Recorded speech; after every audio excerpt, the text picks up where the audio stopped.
convenient inside-out tracking system on the Rift S and Quest, it was a drag to go back to setting up external sensors. However, the Lighthouse 2.0 base stations were extremely easy to plop down on perches in opposite corners of the room and plug into power. Everything automatically connected and worked flawlessly on the first attempt. Plugging into a PC was similarly simple. There's no obnoxious breakout box. A single cable cleanly splits at the end into USB, DisplayPort, and AC power. It was up and running in less than 10 minutes. Comfort is one of the big things we're paying for, and Index delivers in that department as well as generally high build quality. The head strap is similar to the Vive Pro's, with rigid side pieces that are tightened and loosened by a ratcheting knob on the back, and a Velcro strap to hold it on the top of the head. It's a big step up from the original Vive and Oculus Rift. The wider field of view makes the scuba goggle effect of most VR headsets almost completely disappear, immediately setting the Index apart from every other VR headset I've tried. The impressive 1440 by 1600 per eye resolution is equal to the Vive Pro's, and greater than the Rift S's 1280 by 1440.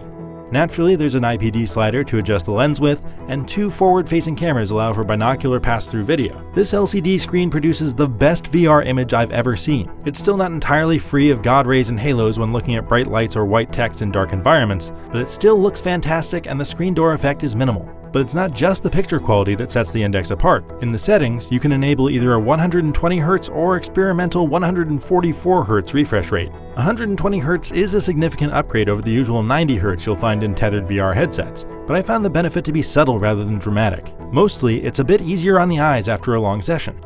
The built-in headphones are the most comfortable possible design, in that they don't actually touch your ears at all, and yet the sound quality and positional 3D audio is excellent, and there's not even much sound bleed. The part of the headset that actually touches your face, the gasket, is attached magnetically, making it extremely easy to pop off. Only one gasket is included, but for another $40, Valve will sell you two more so you can swap it out if somebody gets it all sweaty and gross. The Index controllers are the most forward-looking part of the package, and they represent a huge upgrade over the clunky Vive wands in functionality and comfort. The big deal is their ability to sense whether each of your fingers is individually extended or closed, which it does with a fair but far from 100% degree of accuracy. It can even tell if you're just closing your hand versus squeezing with some force. And because they're strapped to your hands, you can completely let go and see your in-game hands fully open. Actions like throwing virtual objects are much more intuitive here than with the Oculus Touch or Vive Wand. They recharge from a USB-C port on the bottom of the handle, and the 7-hour battery life has been good enough that I've never had them even come close to dying on me mid-session. I can imagine a lot of uses for the sensors and finger tracking tech in these controllers. A Spider-Man game where you close your middle and ring fingers to shoot webs, or a wizard battle with hand gestures for casting spells, or a tea party simulator. But none of that exists just yet, and outside of Valve's hilarious but brief Aperture Hand Lab or the Moondust Tech demos, early adopters aren't going to have much to use it for until developers get a chance to implement support. It's a shame that Valve didn't launch a full finger-tracking VR game to make the Index controllers feel more immediately important right out of the box.